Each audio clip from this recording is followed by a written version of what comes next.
What's up, everyone? It is Saturday, January 14th. I got my feet kicked up, just relaxing. It's a Saturday night. And yeah, I'm just chilling and relaxing. Yesterday, I posted a video giving everybody like a 3-week update of my Achilles. At the end of the video, I attached the day 1 image when my Achilles was ruptured and the day 3 image, not day 3, but the 3-week image of the recovery. And these images were all via ultrasound that my doctor captured. So for anybody who didn't see that, go back and watch that update video. Today's video, I'll be talking about divorce. It's a big shift, I know, huge shift. But anybody who's watched my earlier videos, I discussed what I've been going through, which is a torn Achilles. I've also been using this opportunity as a time to emotionally recover on what has ironically been my Achilles heel my whole life, being sexual impurity. I made 2 videos about that, part 1 and part 2. So if you guys missed that, go check it out. And I opened up on how, these things have plagued me throughout my life, and how unfulfilling relationship really impacted me from a dating perspective and, into my marriage.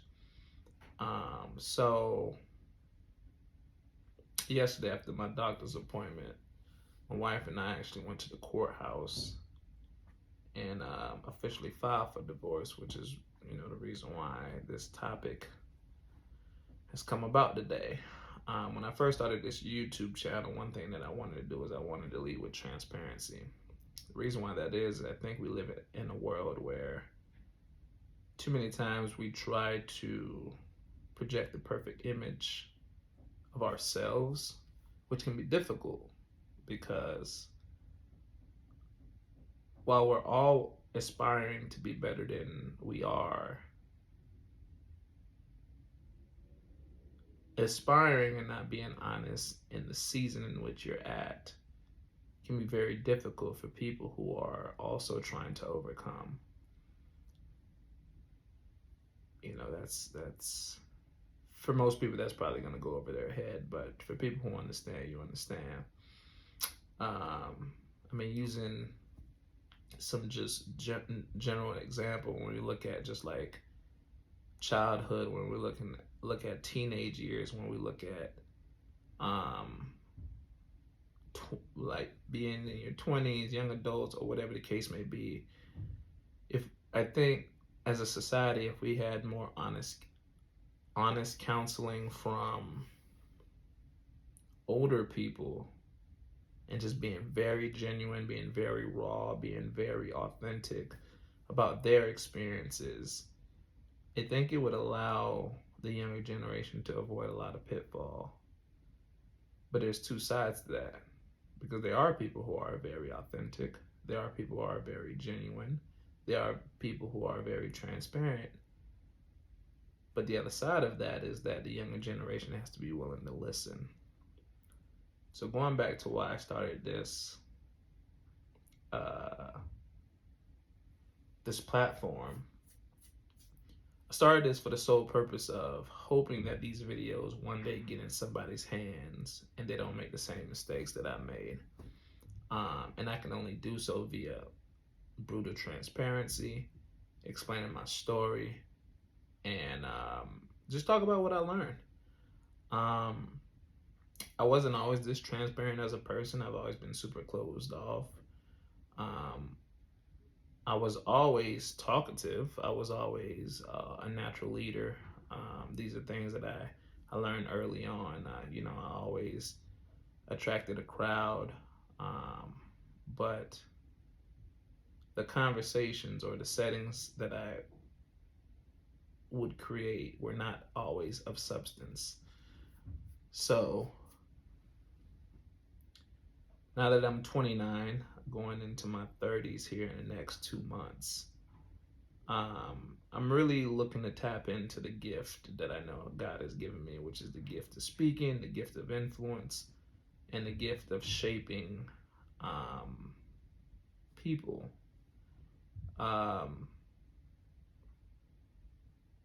And I want to do it from the most humblest place.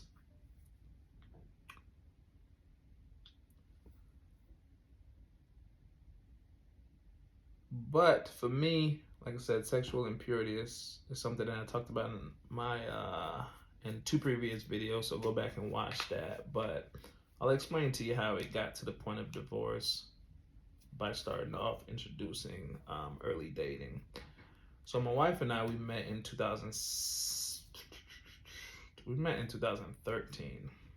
2013, actually on her mother's birthday in January is when we met, because it was in the most ironic way. My roommate, my freshman year roommate at the time, he had met a young lady on Tinder, and he was trying to hang out with her, kick it with her, whatever he was trying to do. And she was not looking to hang out with him in isolation. Obviously, she didn't know him, so she was very cautious from that perspective. Instead, she invited him to his birthday party. To her birthday party. And he was, I guess, so mesmerized by the image of this young lady, via her Tinder page, that he decided to go. Keep in mind, this is a random girl that he met on Tinder who invited him to her birthday party. So everyone that's going to be there is going to be her friends. At this point, he's absolutely hoping to hit it off with her. Otherwise, he'd feel weird being there, because she, of course, would be hosting all these individuals anyway, since it's her birthday party. I didn't understand the concept of being invited to her birthday party from her end. If I was her, I'd probably just invite him to have lunch in a neutral place. I mean, I get the concept of not wanting to just hang out with a stranger, but to invite him to your birthday party is a little weird, but that's neither here or there. So my roommate shared the same sentiments. He didn't want to go to that birthday party by himself, so he convinced me to go. So I went to the birthday party, me being the social butterfly that I've always been. We were just in there having a good time. Sure enough, after finally meeting the girl, he and the girl didn't hit it off. He thought the girl was socially awkward. He thought the girl was interesting. He didn't think she looked like her social media profile. And so he was disappointed. But luckily for him, there were other people at the birthday party, so he was enjoying the vibe and communicating with other people. Here I am, just tagging along at the birthday party, doing the same. I had no expectations since I don't know this girl. I'm just with him. So I meet this young lady on the couch. We're having a conversation. Find out that she got to the birthday party in a very similar way. She was invited by one of her close friends. She doesn't know anyone at the birthday party except the person who invited her. And we start having a conversation, hit it off, and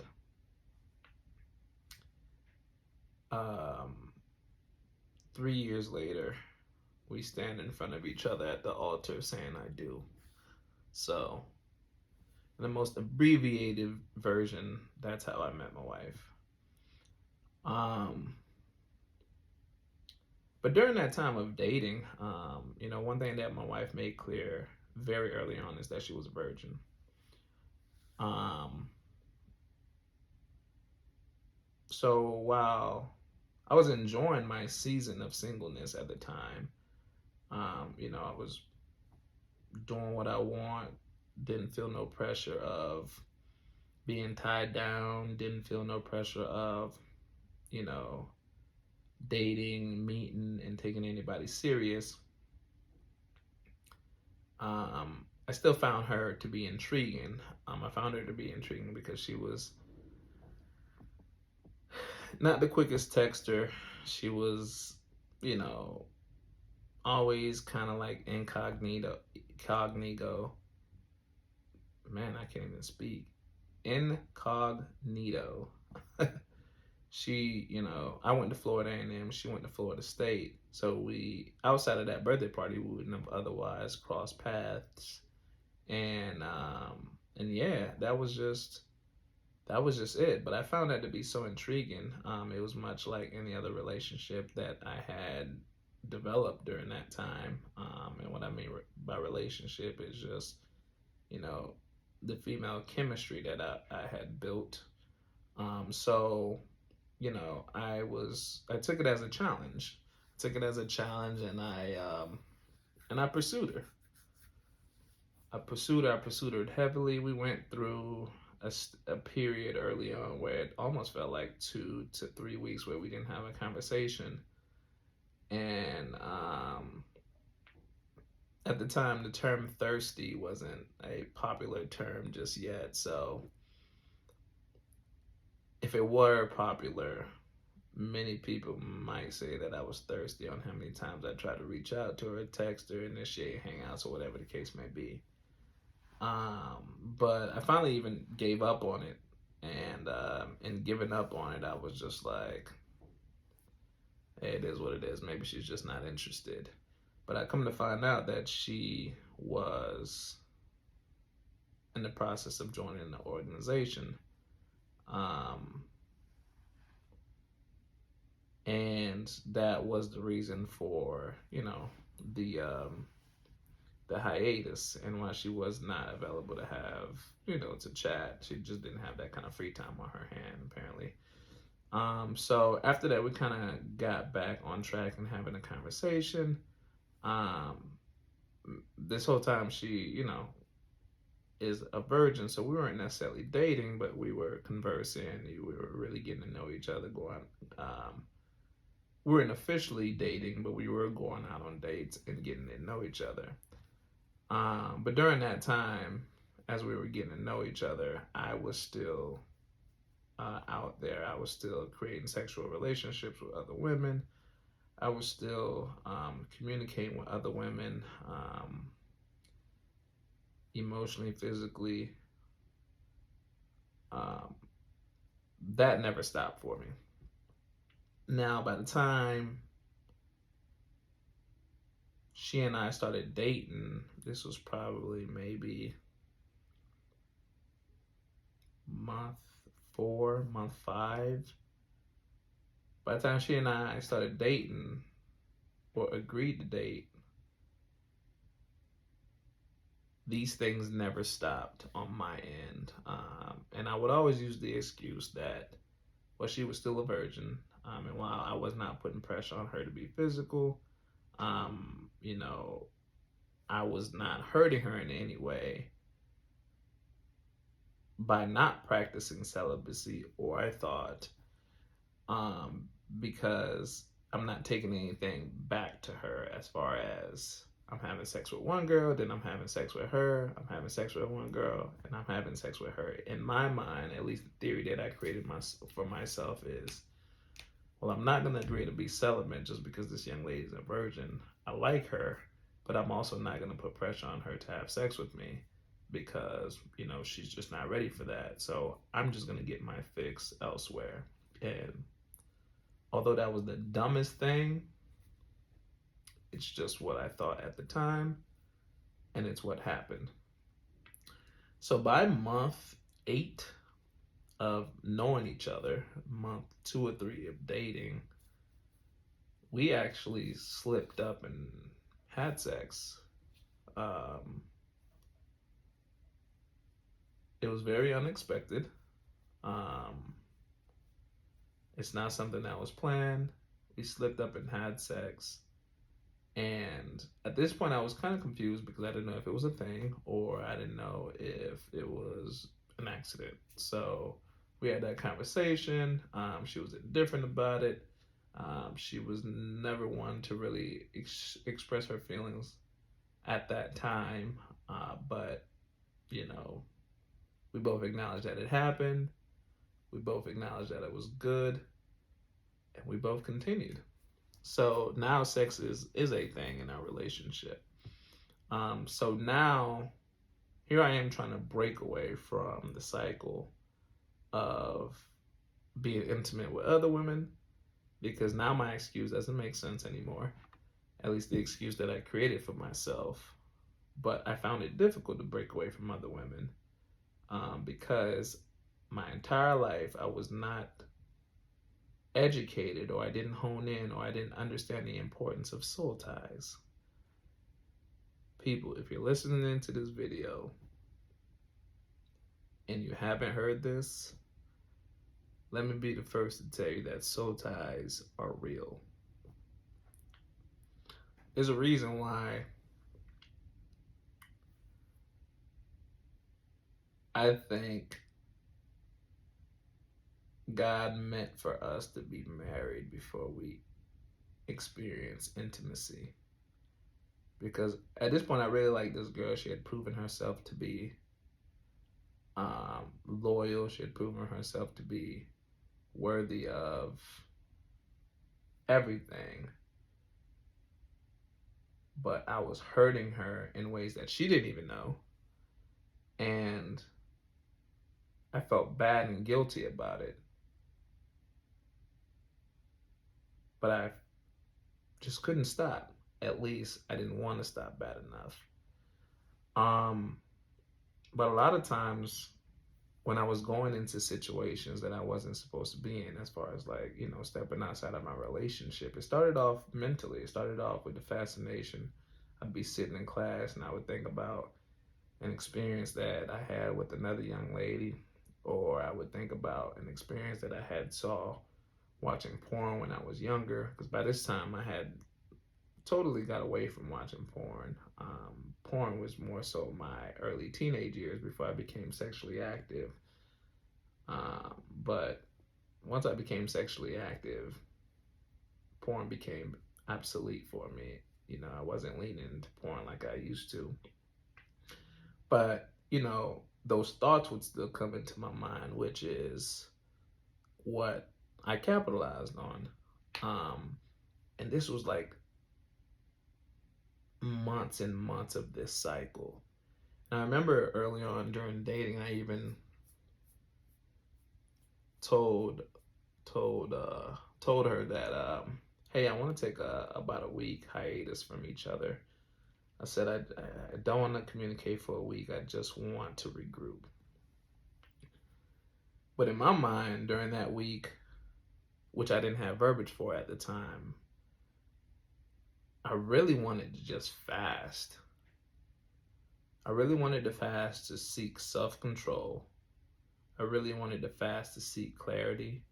Because, like I said, I know this young lady was good. But for some reason, my actions didn't appreciate her goodness. And I didn't know how to process that.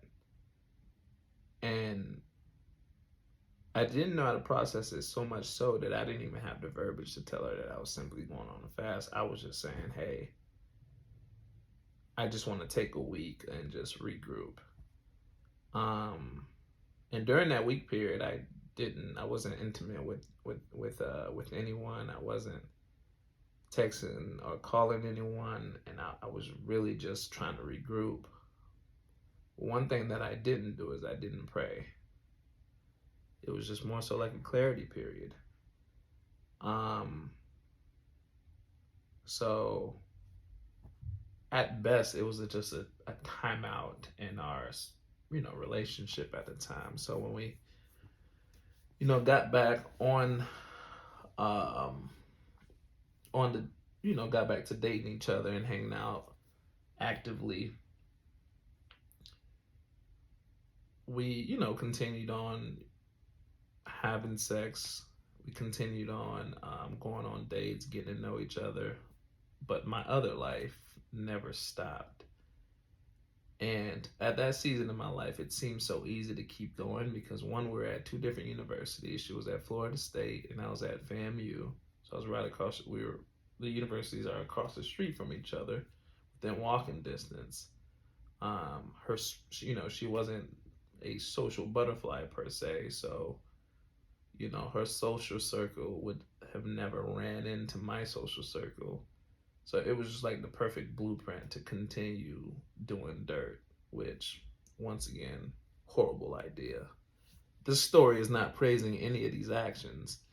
This story is just being transparent, giving you my true thought process in those seasons.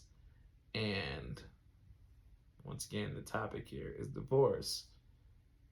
So you guys will eventually see how all this impacted me. So she and I dated for 3 years. She and I dated for 3 years. Um, at about year two, year 1.5, year two, um, we started having conversations about some of the rumors that she had heard. At that time, she was already in an organization. The black student population at FSU was just not, the same at HBCU. So her sisters were now transitioning into like the family social space, just to hang out. And me having such a unique name, my name began floating, and rumors started getting back to her. And I remember one of the earlier times that I was questioned about one of these rumors.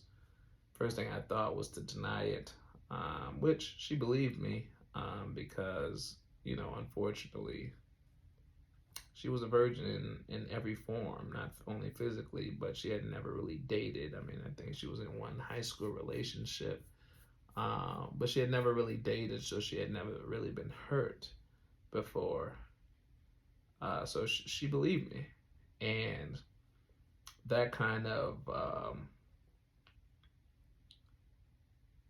that died down. But what that also taught me is that, okay, cool, my name is so unique. I need to be careful about, some of the things that I'm doing. I need to walk, on eggshells, and make sure that I'm being very cautious. Once again, this is just what I was thinking. So backwards. So around that time is when she also started expressing guilt. So as I was slowing down my practices because, it became too close for comfort, like my sexual practices, it became too close for comfort with her actually asking me one time. She's now bringing to my attention that she feels guilty about having sex. She always felt like sex was sacred. Sex was supposed to be shared with one person, which she was sharing with me and only me. And she always believed that sex was supposed to be shared in the confines of a marriage. So right at year 1.5, year two, we began discussing celibacy throughout dating, which I wasn't necessarily too fond of. I gave her a little bit pushback, and mainly the pushback that I was giving her was coming from me finally being in a place, well, not necessarily finally, but starting to be in a place where I'm only truly trying to be sexually active with her and only her. Meanwhile, she didn't know any of this. But hearing that, at a time in which I was like slowly but surely disconnecting from all the sexual relationships that I had built and that had been consistent outside of my actual relationship was not something that I was too fond of. Once again, that was my thought process, not right. Um, just sharing my story. But nonetheless, that's what she wanted to do. Um, that's what we began doing. And my thought process went back to what it was before when she was, a virgin. It's like, hey, you're agreeing to celibacy, not necessarily me. Optically, I am. I'll probably, I was telling her whatever she needed to know, but these things were not anything that I was agreeing to. And sure enough, she's, kept on hearing rumors. She even walked in my apartment one time and, saw me sleeping, and there was a young lady sitting in my bed watching TV. She had asked me about it. I denied it. Um, she didn't catch us in the act of sex or anything like that. So she was devastated that, the optics of seeing another woman in my bed.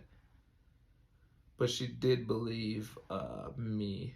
And these things just really were hurtful then, and they are devastating now. Because now that I'm older, now that I'm wiser, now that I'm smarter, I realize these things were planting little seeds um, that gave me confidence to continue covering up my tracks instead of the courage of being honest and really repenting and in a real way. Because she had always had a heart of forgiveness. I just didn't cherish that. So by year 2.5,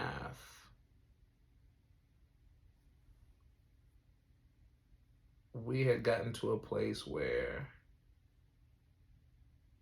I started giving her half truths because I knew at this time I really wanted to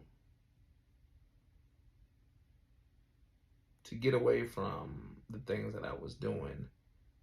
Not only that, but at that time there was also like a pressure of, hey, it's been 2.5 years. What are we doing? She was always a year older than me. So I met her going into my sophomore year. I met her going into my sophomore year, or while I was in my sophomore year, she was in junior year. So by this time, she had graduated when we were having these types of conversations, or when she was initiating the conversations about marriage or the whole what's next thing. And I was just graduating, and thinking about going into grad school. So, while we both didn't have necessary jobs, I was in the process of interning or looking for internships. It's just a conversation that she wanted to push. And she's admitted that she was only pushing that conversation because she would always set timelines for her life. Hey, by this age, I want to be married. By this age, I want to go to medical school, which is essentially her dreams of goal. By this age, I want to, have kids. So having those timelines for her life is what she admitted to being the reason why, she was putting pressure. And also hearing these truths at the time, she know there was some cheating going on, but she didn't know, she didn't know the extent of what I had been doing. So despite those things, with her still pushing for marriage, she acknowledged that, hey, I was doing it for the wrong reason. So right around that time is also when I finally, proposed to her. I always knew she was a good girl. I knew she was loyal. And me being the simple guy that I was at the time, a keyword being was, to me that was enough. And we got engaged. And on the first night of our engagement, she gets a call from I'm not sure if it was a call or if it was something like a DM or something like that. She gets contacted by a girl who I had history with, letting her know that she and I just recently shared uh, intimate time with each other. Um, just a couple of days or a week prior or something like that, which she actually wasn't lying. And she asked me about it, and I denied it. Um, she wasn't necessarily going for my denial, but it's something that she believed, and we sat down and we prayed about um, things coming to light. And sure enough, it came to light. So if you're doing dirt, one, be honest with what you got going on, and two, understand that using God as a way to cover up things will never work. So, once again, this is just my story. So we sat down and we prayed about it.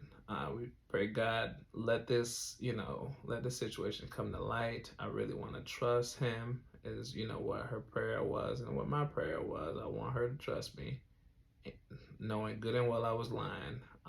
Let this come to light, and it came to light in the most crazy way because I had deleted all message, all encounters with her, with this young lady, and I just assumed that my fiance at the time would not care to reach back out to her to, get more information. But once again, I was just young and dumb. So she did, and, she was able to get like phone records or whatever the case may be. And um, it just didn't work out well. So we put our engagement on pause, or she called it off, and I was just trying to, understand why. I had always dealt with fear of rejection, or I hate rejection. I also wasn't one to necessarily publicize my life. So this girl only knew about our engagement because one of my frat brothers had posted, and she saw it on his story because they're mutual friends. So that's the only way she got a hold of it. It's not anything that I had publicized or anything like that. So it's all happened in the most ironic way. Looking back at it now,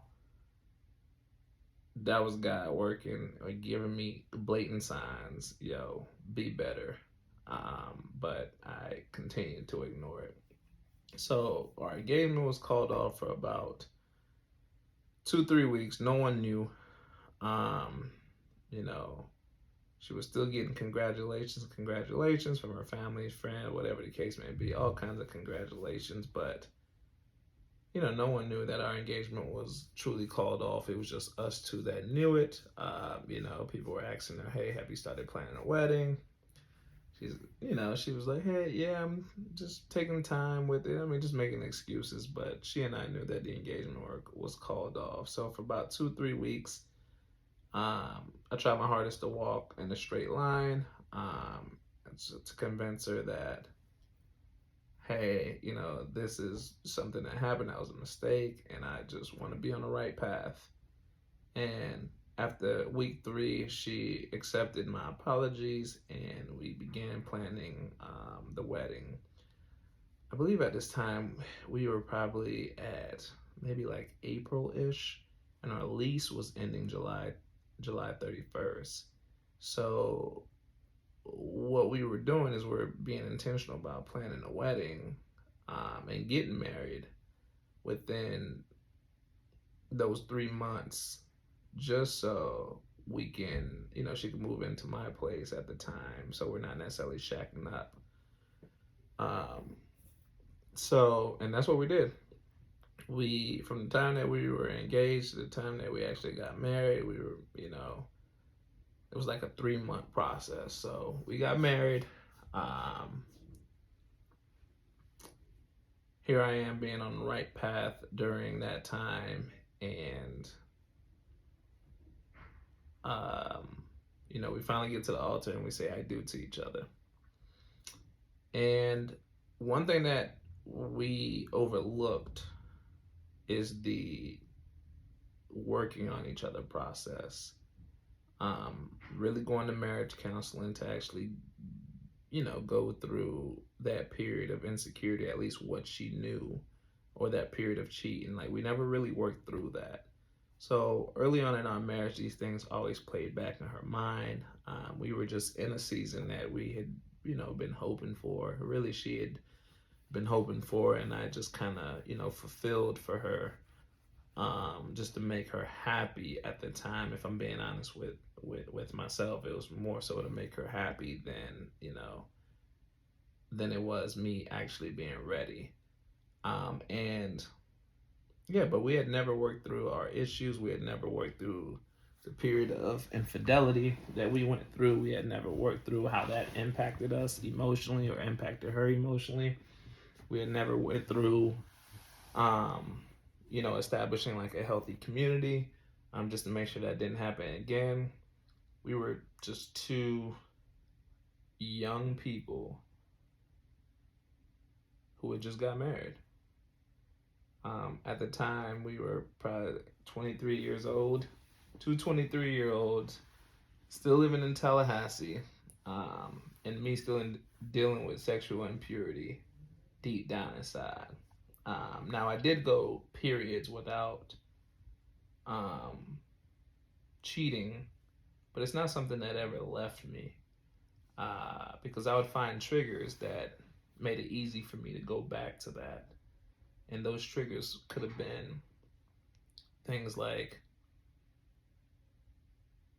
an argument. It could have been things like me feeling like she's in her head or not feeling loved. And at the time, I interpreted being loved as being sexually intimate. Once again, this is my thought process at the time. Hey, if we're agreeing to be monogamous and I'm not getting what I want sexually, how can we be monogamous? Not the best way to think. And I also didn't consider that my sexual experiences came from an unhealthy place, and a place of creating multiple soul ties that I was essentially bringing into my relationship, which affected how I loved her and how we would express our love to each other physically. Because the thoughts of things that I had done in my past always played back in my mind during those seasons where she had nothing to compare it to. It being intimacy, she had nothing to compare intimacy to. So how was being intimate with her is how she accepted intimacy. And unfortunately, that was coupled with all the hurt that I had put her through.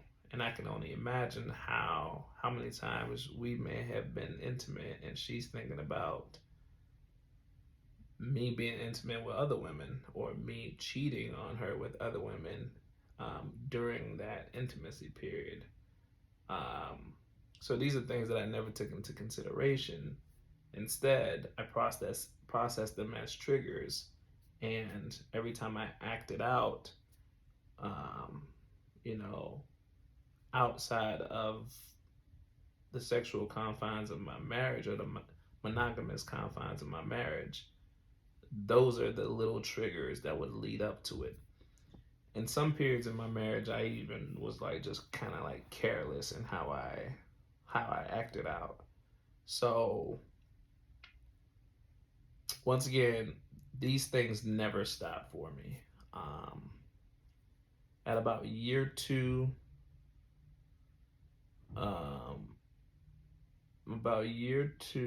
year two and a half, we dealt with or went through our first separation, which was because of the cheating, which naturally when you cheat, the lying comes because for some reason you think it's a good idea to try to protect the person you say you love from their own emotions. So if they're asking you about something, your first instinct is to lie. So cheating for me always came with the lying. And going through that season at year two, 2.5, was a lot for her to digest. It created, a lot of forms of anxiety, depression. And while she was trying to dissect all of those things, she couldn't do it in the confines of the house that we had built, the household that we, had established for ourselves. And at the time, we were in a renting space. So by household, I just mean, the what we were calling our home at the time. Um, so yeah, so we went through a separation through a separation period where she actually moved back home with her family. It was a very difficult time. Um, I forget how long we were separated, but you know, it was a time that she gave me to kind of regroup. It was kind of like the first uh, very real look yourself in the mirror time frame for me because I felt a place of loneliness, although I had a sense of community via my frat brothers because we were still in Tallahassee at the time. I had a sense of community via, you know, like people who I met in school. Like I was the social person out of the two, but I still felt lonely because the person that I wanted to be around was no longer here. So that was a very difficult time for me.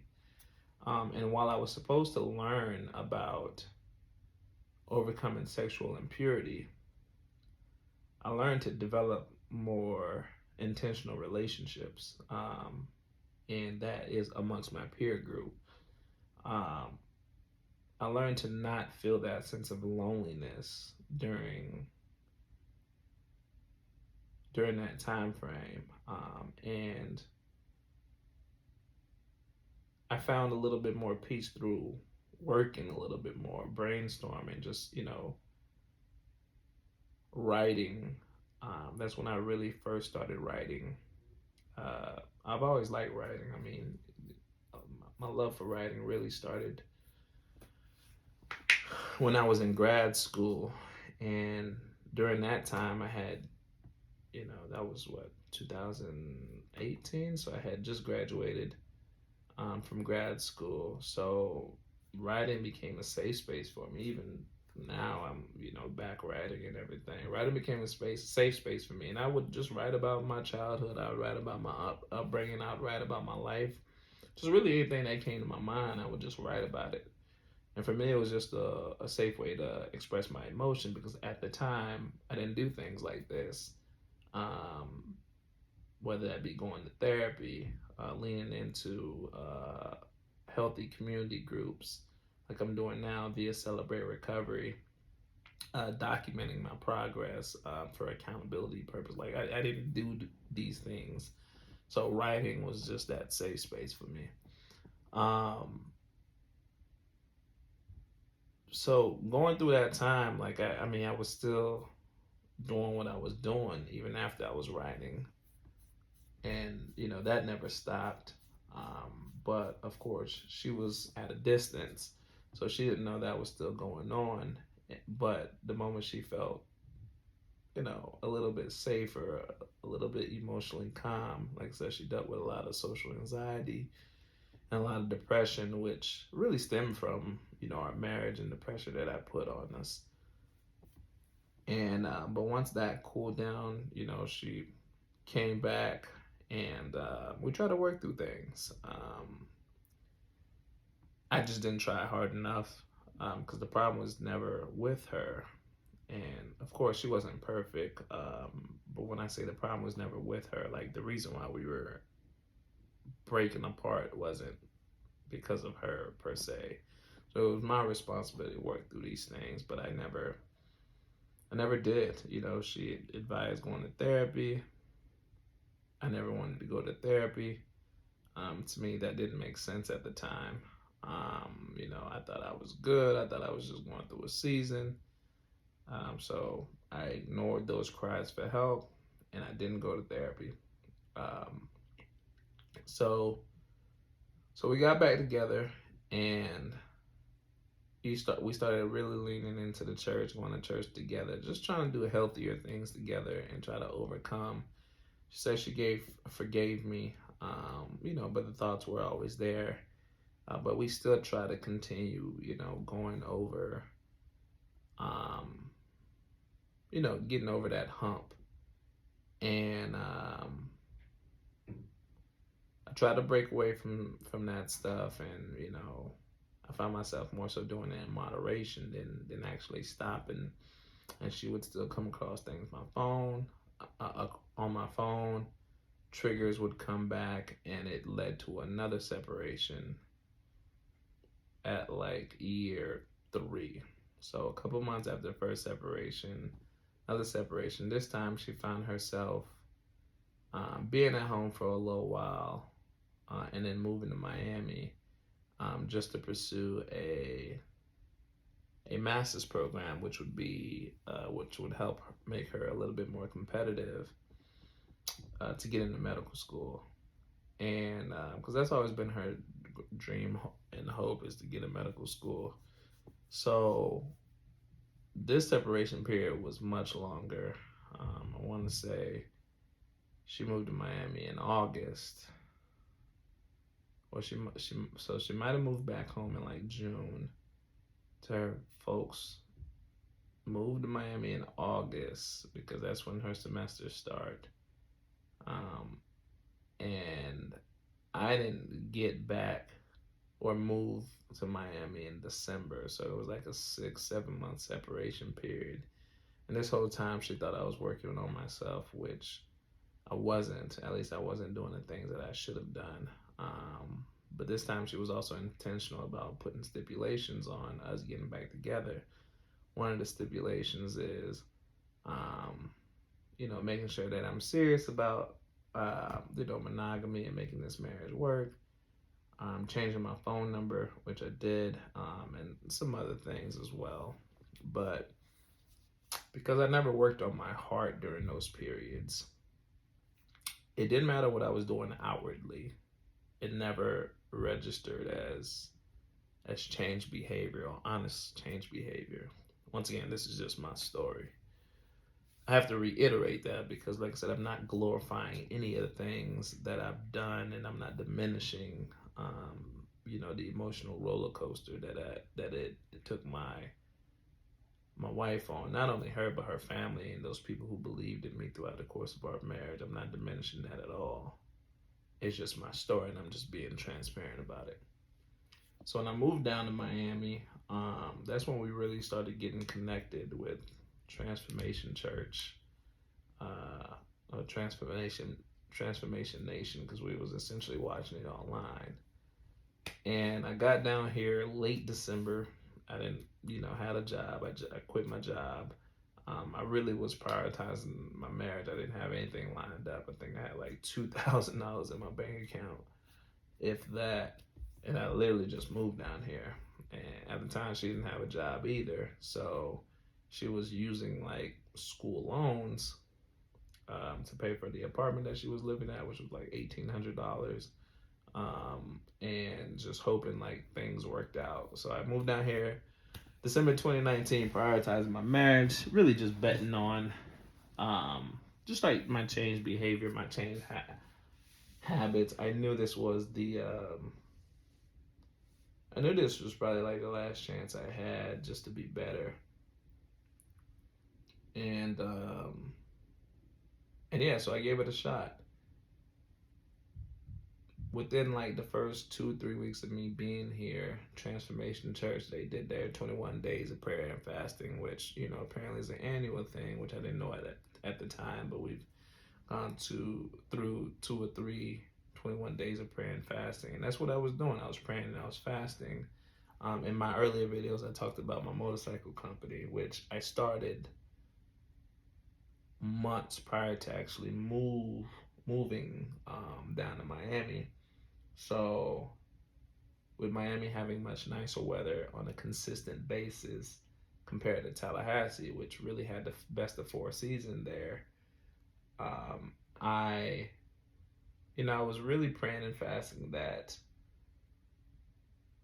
my motorcycle company would flourish and that, um, you know, God would work on my sexual impurities. And I was doing good, man. I really was. I was doing really good. Um, right after 21 days of prayer and fasting ended, I want to say literally maybe the day after, it couldn't have been more than 2 to 3 days after, I get a LinkedIn notification. My old company is hiring for my same role that I was in, but down here in Miami. It was crazy as they only had one property in Miami. So, oftentimes we say the irony of that, but as a believer, I say, God is working. Um, I don't use the word irony. That I do believe that the Holy Spirit works in ways that we can't comprehend. So I gotta give him credit. So yeah, I applied. It wasn't really even applying, honestly. I really just sent the PM a message at the time, and we literally had a casual conversation, and I was hired before the other young lady even transitioned. The young lady whose position I was filling before she transitioned. Um, but yeah, that man, I was doing good during that time. I must have went maybe like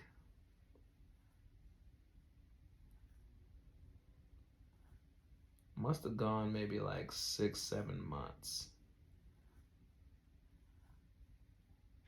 being sexually pure in my marriage, which I hate to say, but in the 8 years that we knew each other, that was the longest that I had been sexually pure. And but what I didn't always do is I didn't always prioritize my word before I got my day started. And now that I have the sense of community like Celebrate Recovery, being around people who really actually suffer with different addictions, whether that be alcohol, whether that be sex, whether that be prostitution, porn, abuse, whatever they deal with, I now have the verbiage and I now understand that addiction itself is a disease. It's not something that ever leaves you. It's something that you have to work on one day at a time. And it sucks that I'm just now learning this. It's not that it sucks, but it's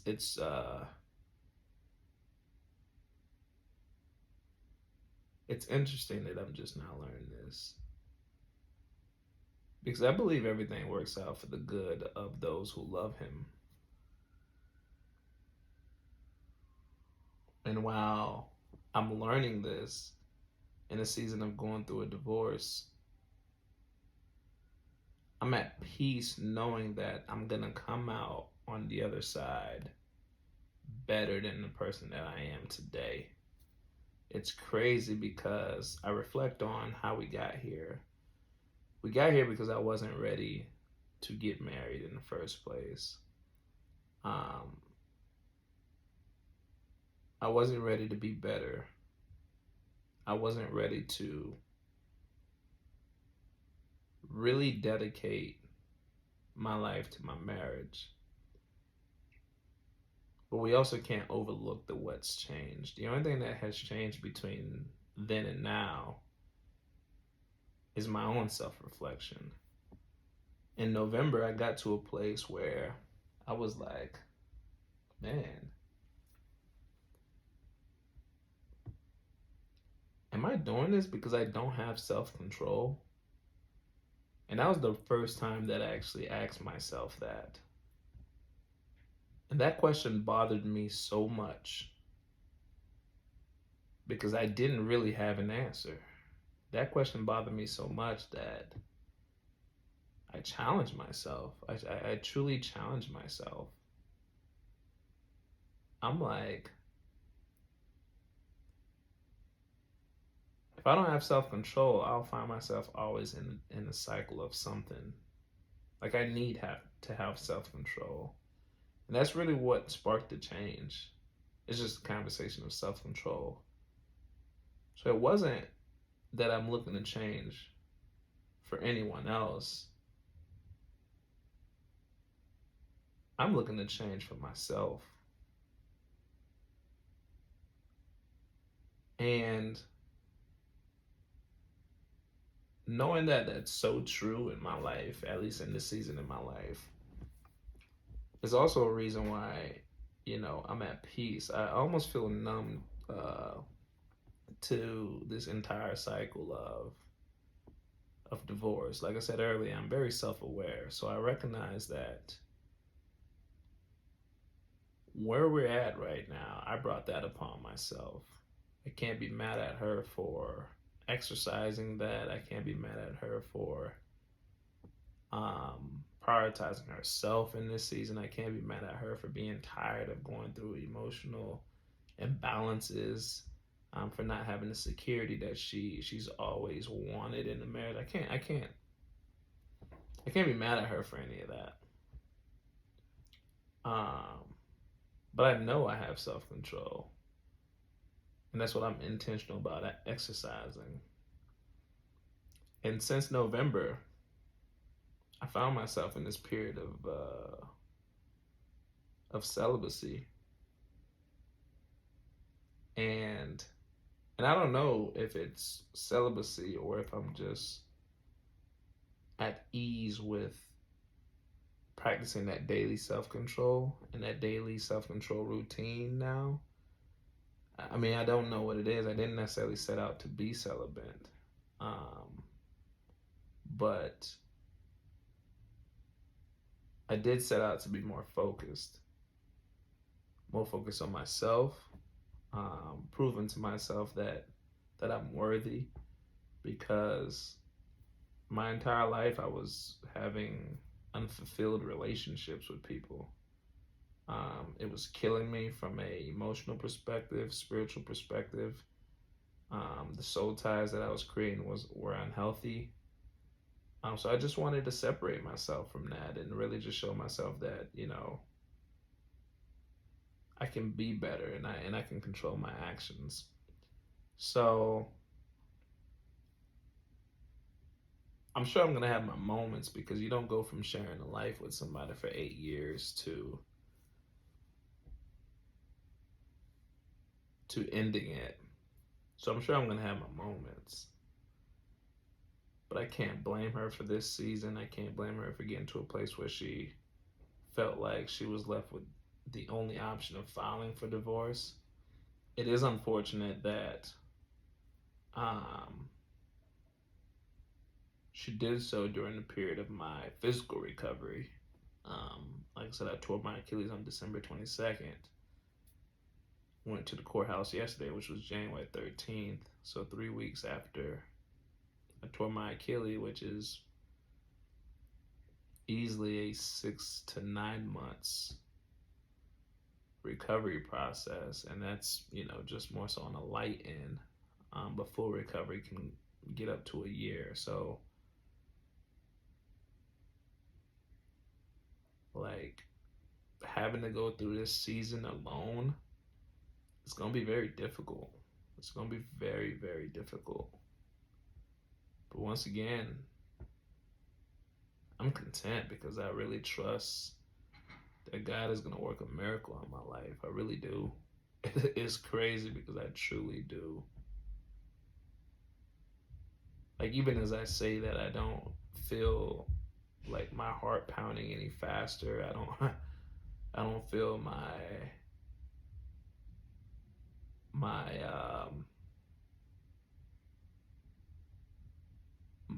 my emotions per se. because I'm truly content that this is the season of emotional rebuilding for me, physical rebuilding for me. And I'm also going to continue to use this time wisely, lean into healthy hobbies, writing. I found a title for my book already going through this season. It's a play on words, but what I'm writing about is my Achilles heel, which my entire life was sexual impurity. And as I, navigate to the other side of this, my goal is that this book, once it's finished, can get in the hands of a little boy, a little girl. And I'm really diving into my childhood in this book, talking about everything that I dealt with, whether that be my father and him being sexually impure, diving into my brother, how he lost his first engagement because of his sexual impurity, how my other brother marriage ended a divorce. I'm really diving into all these things because these things have been generational in our lives, man. And it's so unfortunate because society teaches us that the more women you have or the more relationships you build, the more of a man you are. When it is just so far from true. But my goal is to spread truth to a kid, because being a real man is being able to love somebody, cherish somebody unconditionally, which I'm still learning about. I really am. I'm still learning about, but it first starts with loving yourself, understanding the unconditional love that God had for us. The type of love that made him forgive his murderers while being on the cross. I think about that, man. I think about his last words on the cross being, God, forgive them, for they not know what they're doing. As he looking down on the people who just tortured them and nailed them to the cross, even in that moment, he had the grace to ask God to forgive them. Man.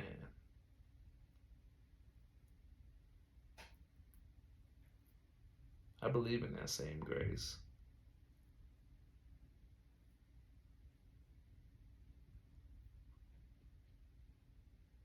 I believe in that same grace. I really do.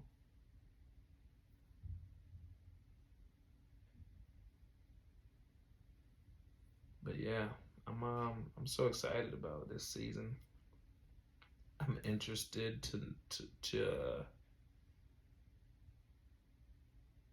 know what's next. I pray that I feel. I pray that I find emotions that I didn't have in the confines of marriage. I pray that I'll learn. I pray that I'm not quick to anger, because I could easily find myself in a position where I'm comparing all the things that I did for her in our season of marriage and her not being here for me when I need her. That's the easiest way to go about this, but it's not the right way to go about it. So I pray for those things. And I pray for the perfect peace, man.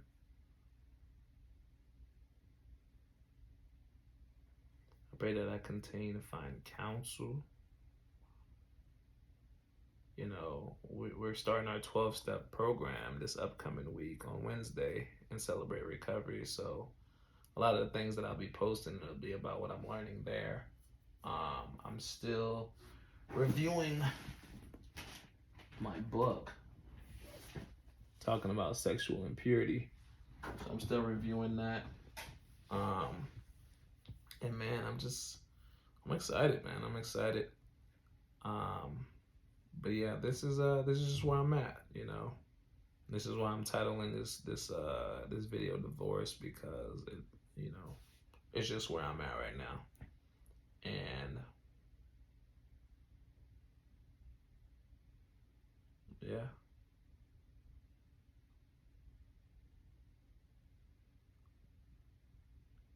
Until next time, people. I'll keep you guys updated on just everything, and we'll go from there.